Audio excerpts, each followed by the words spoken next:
పరిశుద్ధత లేక ప్రతిష్ఠత ఏ ఏ ప్రాంతాల్లో మనకు ఉండాలి అనగా, మొట్టమొదటగా హృదయము పరిశుద్ధతగా ఉండాల. మొదటిది ఏంటి చెప్పండి? హృదయము లేక మనస్సు, రెండు కలిపి రాసుకోవచ్చు. Heart and mind. హృదయము మనస్సు ఒకదానినొకటి అనుసంధానమై ఉందన్నమాట. ఇప్పుడు చూడండి, ఒక మాట మీకు నేను తెలియపరుస్తాను.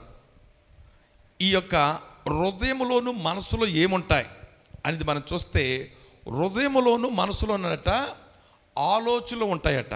చెప్పండి, ఏముంటాయి? ఆలోచనలు ఉంటాయి. ఆలోచన రెండు, ఆశలు రెండు ఉంటాయి మనకి. ఈ మైండ్లోను ఈ హార్ట్లోను ఏముంటాయి చెప్పండి? ఆలోచనలు, ఆశలు, డిజైర్స్ అండ్ థాట్స్. ఆశ, ఆలోచన, ఈ రెండు చాలా ప్రమాదకరమైంది. చూడండి, ఒక ఆయన ఇలా రాస్తూ ఉంటాడు పుస్తకంలో, ఒక గొప్ప రైటర్ అనమాట.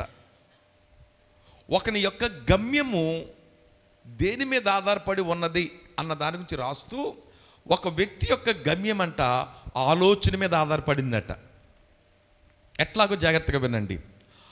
ఆలోచన ఒక వ్యక్తికి మొట్టమొదటగా పుడుతుంది హృదయంలో, మనసులో. ఎప్పుడైతే ఆలోచన పుట్టిందో ఆ ఆలోచన నుంచే ప్రారంభమవుతుంది రెండవది కార్యము. ఆలోచన నుంచి ఎక్కడికి వెళ్తాం? కార్యంలోకి వెళ్తాం.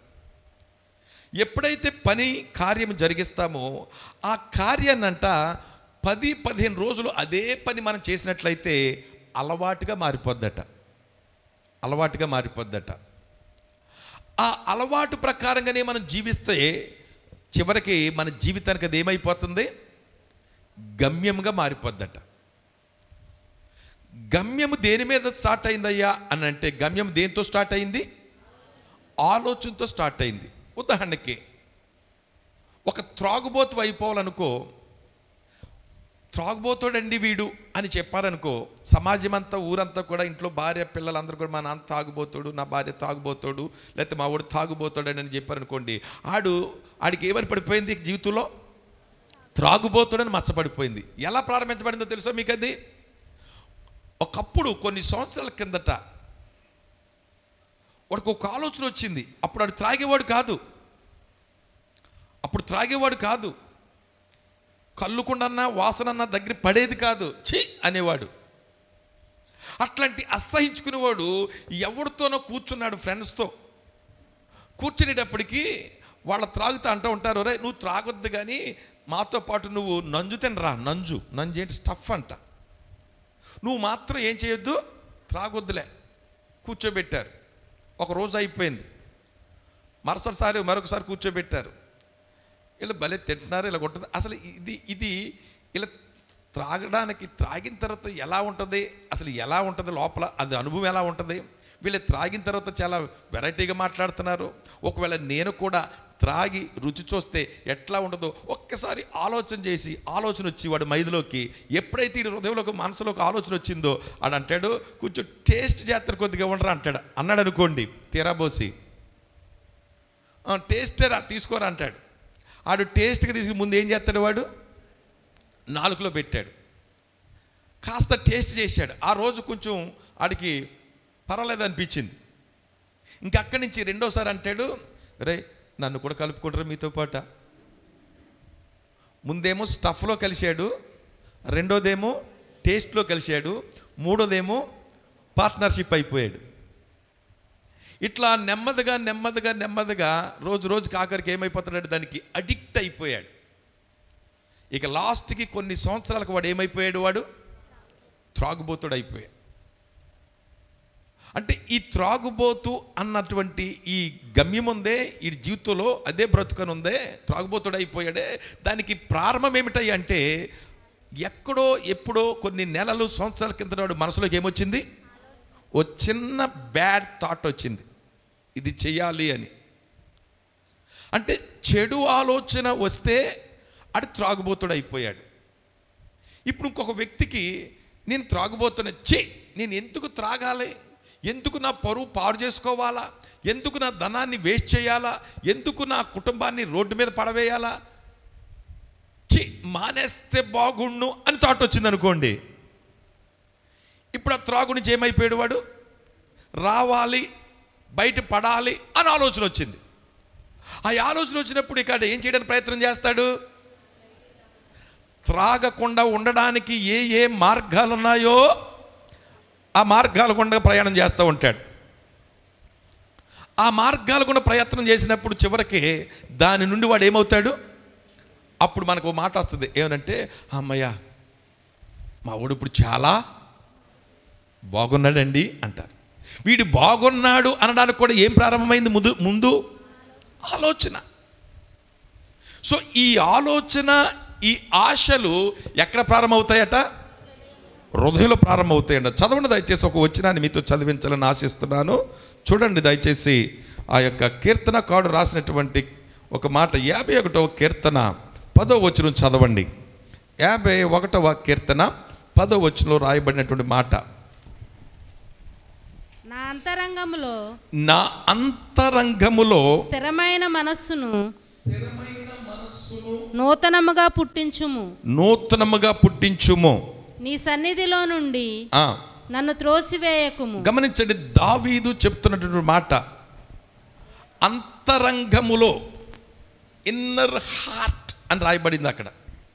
అంతరంగం, ఇది ఎవరికి తెలియదు. ఇది ఈ అంతరంగంలో ఒక ఆశ ఉంటుంది, ఒక ఆలోచన ఉంటుంది, ఒక మనసు ఉంటుంది. ఈ అంతరంగంలో ఎవ్వడికి తెలియదు. ఇది నాకే తెలుసు, ఇది నాకే తెలుసు, నా భార్యకి తెలియదు, నా పిల్లలకి తెలియదు, కానీ నాకే తెలుసు. రెండవది, నా దేవుడికి తెలుసు. నా దేవునికి నాకు తప్ప ఇంకెవ్వడికే తెలియదు. మూడవది, పనికిమాల పనులు చేస్తే సాతానుగాడికి తెలుసు. ఈ ముగ్గురికి తప్ప ఇంకెవ్వడికే తెలియదు. గమనించండి, మన జీవితంలో కొంతమంది ఏం చేస్తారనంటే, భార్యకి తెలియకుండా భర్త, భర్తకు తెలియకుండా భార్య, లేక పిల్లలకు తెలియకుండా తల్లిదండ్రులు, తల్లిదండ్రులకు తెలియకుండా పిల్లలు, అంతరంగంలో కొన్ని చెడు పనులు కానివ్వండి, ఆ యొక్క చెడు ఆశలు కానివ్వండి, చెడు ఆలోచనలు కానివ్వండి, లోపలనే పెట్టుకుని ఉంటారు వీళ్ళు. ఈ లోపల పెట్టుకున్నటువంటి దానికి ఒక చిన్న ఉదాహరణ ఏంటంటే, దావీదు ఈ పాఠం రాస్తున్నప్పుడు, ఈ 51వ అధ్యాయాన్ని రాస్తున్నప్పుడు ఆయన యొక్క అనుభవం ఎలా ఉంటుంది అన్నమాట. ఏం చేస్తాడంటే, ఒక స్త్రీని చూస్తాడు, చూడరాని దృశ్యం చూశాడు. చూసిన తర్వాత అతనికి ఒక ఆలోచన పుట్టిందంటే అంతరంగంలో. అంతరంగం అంటే అది బహిర్గతంగా ఎవ్వరికీ తెలియదు. అది అంతర్గతంలో అతనికి పుట్టినప్పుడు చేసిన పని ఏంటంటే, ఎవ్వడికి తెలియకుండా ముందు సమాచారాన్ని సేకరించాడు. ఎలా సేకరించాడంటే, ఆమె ఎవరో తెలుసుకోమన్నాడు. అది అందరూ ఏమనుకున్నారంటే, మంచిగా రాజుగారు అడిగాడు, ఎందుకంటే తన భార్య తన యొక్క కొలువులో తన భర్త పనిచేస్తూ ఉన్నాడు. బహుశా సహజంగా రాజుగారు అడిగాడంటే ఎందుకు అడిగాడు అనుకున్నారు తప్ప, ఎందుకు అడిగాడో వాడికి తెలీదు. ఈ రాయబారి వెళ్ళాడు, సమాచారం తీసుకొచ్చాడు. రాజుగారు చెప్పాడు, అయ్యా పలానా అని భార్య, అదిగో మనవాడు యుద్ధంలో ఉన్నాడు, యూరియా గారి యొక్క భార్య అని చెప్పాడు. ఆమె పేరు బెత్షెబాట ఇలాగా అని చెప్పాడు. సమాచారం తీసుకున్నాడు. ఓహో అట్లాగని ఎవ్వరికి తెలియకుండా ఆమెను కబురు పంపించాడు. కబురు పంపించిన తర్వాత అక్కడ జరగవలసినటువంటి పాపమంతా కూడా జరిగిపోయింది. ఈ పాపాన్ని బహిర్గతంగా కాకుండా ఉండడానికి ఒక లోపల కూర్చుని అంతరంగంలో ప్లాన్ చేస్తున్నాడు. దీన్ని కుట్ర అంటాం. ఆ ఆలోచన ఎలా ఉందంటే, ఇప్పుడు యూరియాని రప్పిద్దాం, నేను తప్పు చేశాను, ఈమె గర్భిణీ వచ్చిందంటే వాడు యుద్ధంలో ఉన్నాడు, ఈమె గర్భిణీ ఎలా వచ్చింది, రేపొద్దుట లోకానికి తెలిసిందంటే, రేపొద్దున్న పలానా వ్యక్తి అని తెలిస్తే నా పరువంతా ఏమైపోద్ది,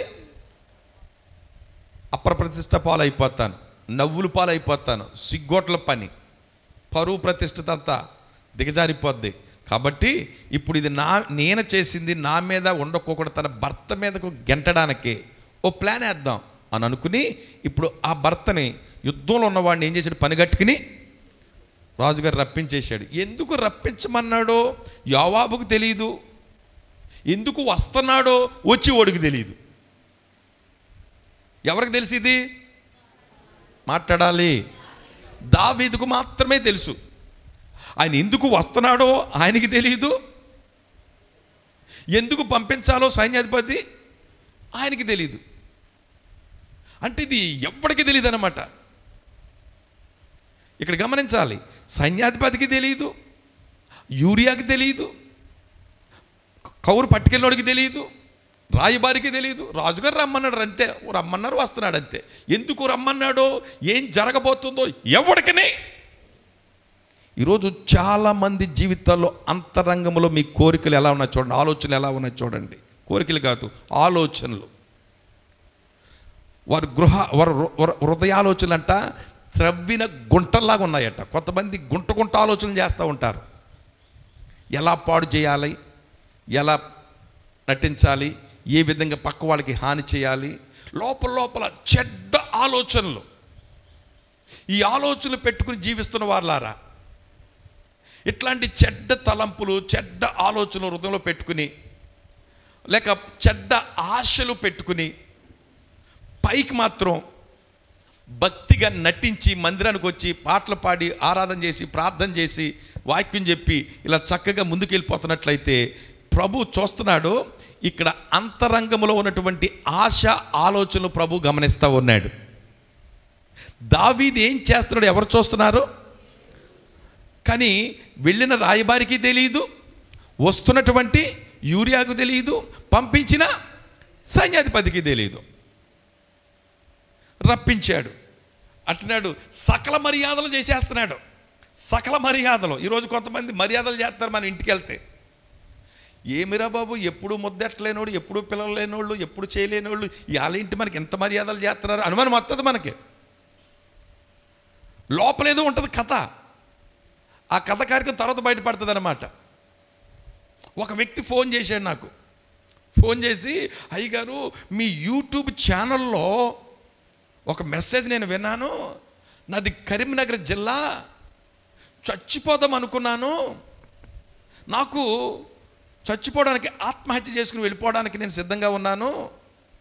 ఇలా సిద్ధంగా ఉంటేనంట సెల్ ఫోన్ తీసుకుని ఎవరిదో ఏదో విందాం వాక్యం అనుకున్నాను, ఈ లోపల మీ తగిలిందండి, విన్నానండి. అది వినేటప్పటికీ నాకు మాతో మాట్లాడినట్టుగా అయిందండి. దేవుడు, నిరాశతో ఉన్నావా, ఆత్మహత్య చేసుకోవద్దు అని చెప్పిన మాట. దేవుని ప్రణాళిక వైపుకు చూడు, దేవుని వైపుకు చూడు. ఈ మాట ఎప్పుడైతే కలిగిందో నేను చావలసిన ఆగిపోయానండి, నా గురించి ప్రార్థన చేయని బ్రదర్ అన్నాడు. మంచి మాట కాదా? నేను అమ్మగారు మేమందరం సంతోషించేసాం. చాలా మంచి భలే చెప్పాడు. ఎవరు మన యూట్యూబ్ ఛానల్లో చూసి ఎవడో గొప్పగా మారిపోడు అనుకున్నాం. కొంతమంది చాలా విచిత్రంగా చాలా చక్కగా మాట్లాడుతాడు. అబ్బా మీ ఛానల్ చాలా బాగుందండి, మీ ప్రసంగం చాలా బాగుందండి, అబ్బా మీరు మాట్లాడుతుంటే అసలు ఎలా ఉందంటే అద్భుతంగా ఉందండి అంటూ ఉంటారు. నా ముఖం మీద కూడా వచ్చి చెప్తుంటారు కొంతమంది అమ్మలో అయ్యలు. అబ్బో మీరు వాక్యం చెప్తుంటుంటే దూసేద్దండి అంటారు. ఎక్కడ దూసేద్దే? నన్ను దూసేస్తారు లోపల, నన్ను దూయబట్టేస్తుంటారు లోపల. ఇంతకేంటో తెలుసా? అలాగే బ్రదర్ నేను సంతోషపడిపోయి అతనికి ఫోన్లోనే ప్రార్థన చేసేసాను నేను, నిజమేగా బోలు అని, చచ్చిపోతున్నాడేమో అని. ఒక అర్ధగంట ఆగిపోయింది. అదే వ్యక్తి వాట్సాప్ మెసేజ్ పెట్టాడు 1 గంట 2 గంటలు పోయాక, నాకు సహాయం కావాలి, మీరు హెల్ప్ చేయగలరా బ్రదర్ అని పెట్టాడు. ఇంతకాడికి ఏం కావాలా? ఈ ఎట్లాంటి చూసుకున్నట్ట ఆ ఫోన్ నెంబర్ చూసి ఫోన్లు చేస్తాడంట వాడు. మీ మెసేజ్ అంటే టాపు, మీ ఛానల్ చాలా టాపు, మీ ప్రసంగం చాలా బాగుంది అని ప్రతి ఒక్కడికి ఏం చేస్తాడట, ఇలాగా ఆ మెసేజ్ని బట్టి ఫోన్ చేసి ట్రాప్ చేస్తూ ఉంటాడట. సరే, ఆ ఆలోచన ఎలా ఉందో చూడండి. పొంగిపోతూ ఉంటాం. అంతరంగంలో ఉన్నటువంటి ఆలోచనలు ఎవరికి తెలియదో. ఈ ఆలోచన చూచుచూ ఉన్నాడు. ఈరోజు మన పరిచర్యలో ఉన్నటువంటి బిడ్డలారా, సేవకులు, విశ్వాసులు అంతరంగ ఆలోచనలు చెడిపోనియేమో. ఇంటికాడ కూర్చుని గుంట ఆలోచనలు చేస్తున్నావేమో. ఎవరిని పడగొట్టాలో, ఎవరిని ఎలా మోసం చేయాలో, ఎవరిని నాశనం చేయాలో, ఎవరిని ఏ విధంగా ఇలా చేస్తే బాగుంటుందని ఒకవేళ తుచ్చమైనటువంటి ఆలోచనలతో ఉన్నావేమో, అట్లాంటి ఆశలతో ఉన్నావేమో. ఆ హృదయ ఆలోచనలను ప్రభు చూస్తూ ఉన్నాడు కనుక ఈరోజు ఈ శుద్ధీకరణ కూడికలో నీ ఆలోచనలు, నీ మనసులో ఉన్న ఈ యొక్క ఆశలు యేసు నామములో శుద్ధి చేయబడునుగాక. ఇవి మారకపోతే ఈ గుంట చెడు ఆలోచనలు నీ బిడ్డలను బట్టో, నీ కుటుంబాన్ని బట్టో, నీ ప్రక్కవారిని బట్టో, నీ తోటివారిని బట్టో లోపల చెడ్డ ఆలోచనలు ప్లాన్ వేసుకుని పైకి నటించినట్టుగా మాట్లాడుతూ నీ అంతరంగంలో ఉన్నటువంటి ఆలోచనలన్నీ కూడా చెడ్డగా ఉన్నట్లయితే ఈ శుద్ధీకరణ కూడిక నీ కోసమే, నా కోసమే. ముందు ఏది మార్చబడాలయ్యా? హృదయంలో ఉన్నటువంటి ఆలోచనలు, మనసులో ఉన్న ఆశలు ముందు మార్చబడాల, శుద్ధి చేయబడాల. ఇది మొదటిది.